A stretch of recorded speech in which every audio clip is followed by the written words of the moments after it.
Hello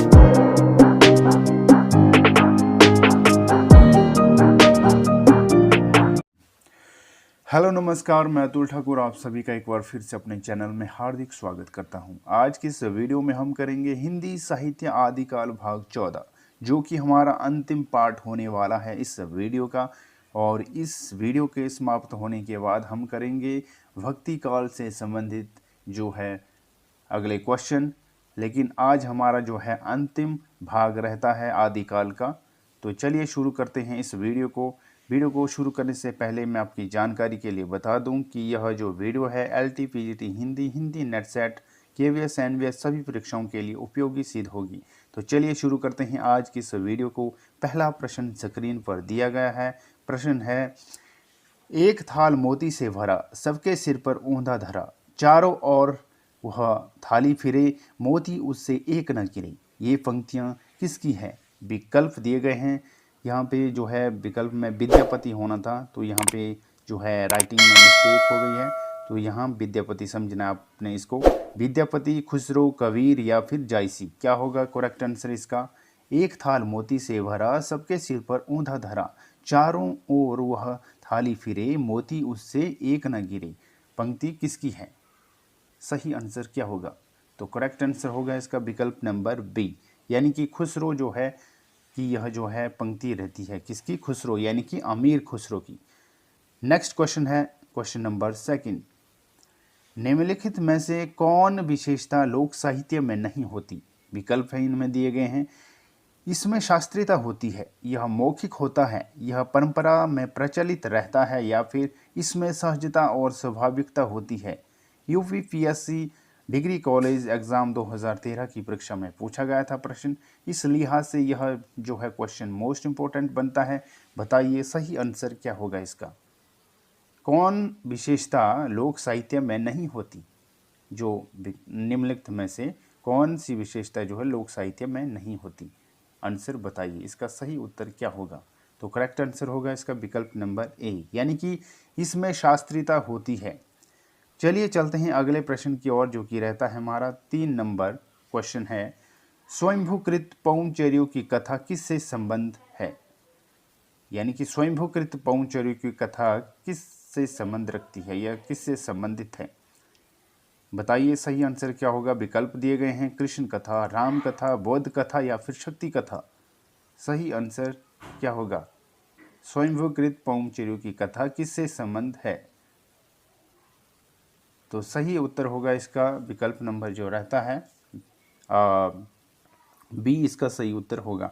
यानी राम कथा से संबंध है पौंचर्यों की, स्वयंभूकृत जो है पौंचर्यों की कथा का संबंध है। किससे है? राम कथा से है।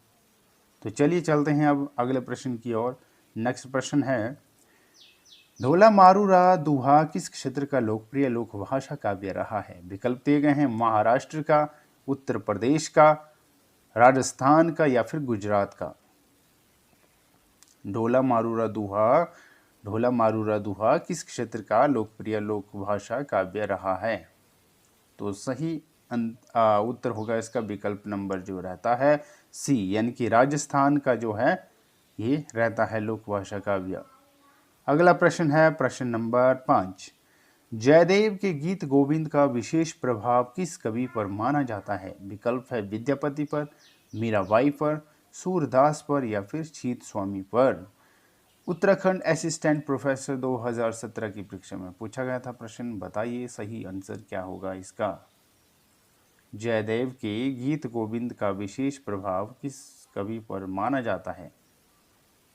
तो सही आंसर होगा विकल्प नंबर ए, यानी कि विद्यापति पर जो है जयदेव के गीत गोविंद का विशेष प्रभाव जो है माना जाता है। किस पर माना जाता है? विद्यापति पर माना जाता है। अगला प्रश्न है प्रश्न नंबर 6। आदिकालीन साहित्य में वीर रस की रचनाओं में किस शैली का प्रयोग किया गया है? डिंगल का किया गया है, पिंगल का किया गया है, कवित सवेया का किया गया है या फिर दोहा चौपाई का किया गया है? झारखंड PGT हिंदी 2017 की परीक्षा में पूछा गया था प्रश्न। बताइए सही आंसर क्या होगा? आदिकालीन साहित्य में वीर रस की रचनाओं में किस शैली का प्रयोग किया गया?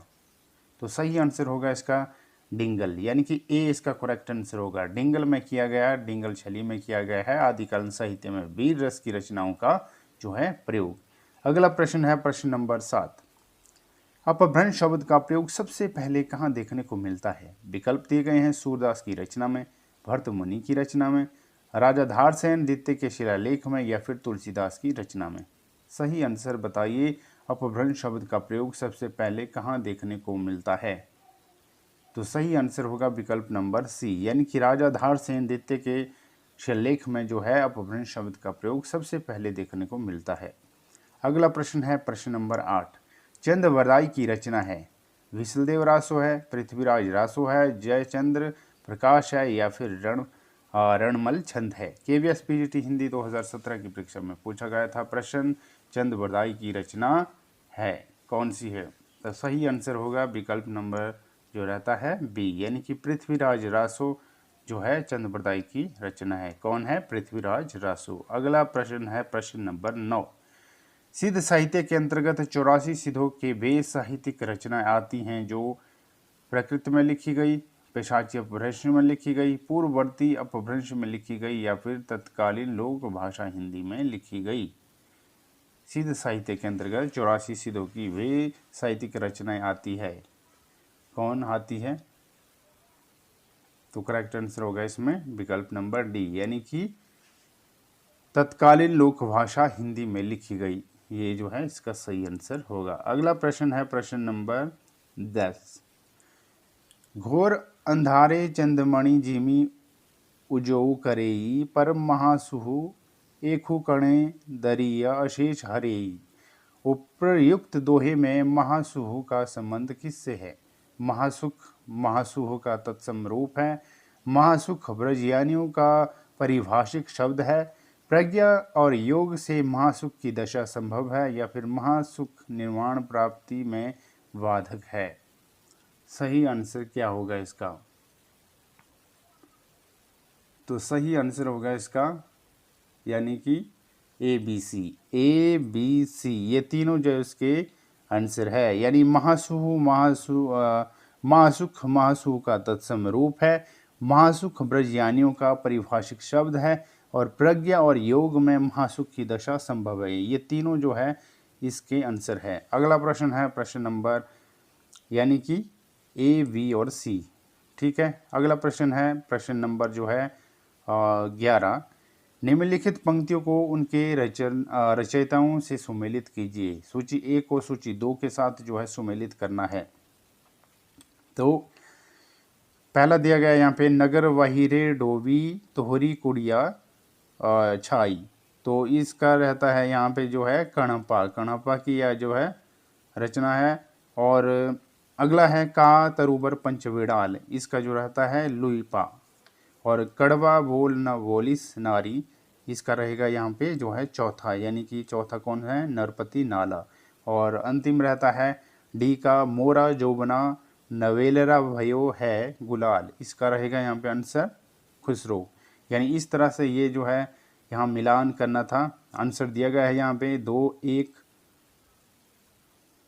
आंसर यहाँ पे आप देख सकते हैं, ये यहाँ दिया टाइप किया गया है 2-1-4-3, यानी कि इसका जो आंसर ये रहेगा, यहाँ अपने मैच करना है। अगला प्रश्न है प्रश्न नंबर जो है 12।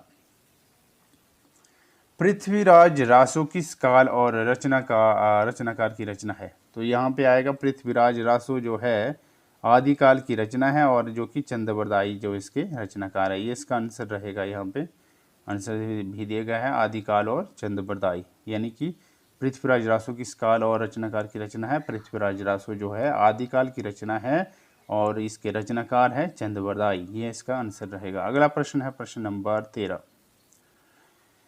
सिद्ध कवि सरप्पा की रचना का नाम है, क्या है? प्रकृत, पेंगलम, पौमचर्यो, दोहा कोश, या फिर संदेश रासक? एनवीएस टीजीटी हिंदी 2016 की परीक्षा में पूछा गया था प्रश्न। बताइए सही आंसर क्या है? सिद्ध कवि सरप्पा के रचनाकार का नाम क्या है? सही आंसर होगा विकल्प नंबर सी, यानी दोहा कोश जो है सिद्ध कवि सरप्पा की रचना का नाम है। अगला प्रश्न है प्रश्न नंबर 14। मैथिली कोकिला के नाम से कौन कवि जाना जाता है? मोस्ट इंपोर्टेंट क्वेश्चन है। विकल्प है विद्यापति, अमीर खुसरो, मलिक मोहम्मद जायसी या फिर भूषण? क्या होगा सही आंसर इसका? मैथिली कोकिला के नाम से कौन जाना जाता है? सही आंसर बताइए। तो करेक्ट आंसर होगा इसका विकल्प नंबर ए, यानी कि विद्यापति को जो है मैथिली कोकिला के नाम से या मैथिल कोकिल के नाम से जाना जाता है। अगला प्रश्न है प्रश्न नंबर 15। क्वेश्चन है, सिद्ध साहित्य में सिद्धों की संख्या कितनी मानी गई है? विकल्प है 8, 20, 84 या फिर 40।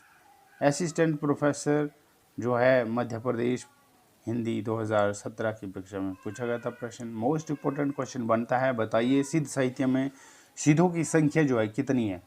तो सही आंसर हो गया इसका 84 है, जो है सिद्धों की संख्या कितनी है? 84। अगला प्रश्न है प्रश्न नंबर 16। कौन सी विद्यापति की रचना नहीं है? यहाँ पूछा गया नहीं है, कौन नहीं है विद्यापति की, है नहीं पूछा गया, तो यहाँ पे नहीं आपने ढूंढना है। कीर्ति पताका, कीर्ति लता, पदावली या फिर गीत गोविंद? सही आंसर बताना है कि कौन सी विद्यापति की रचना नहीं है।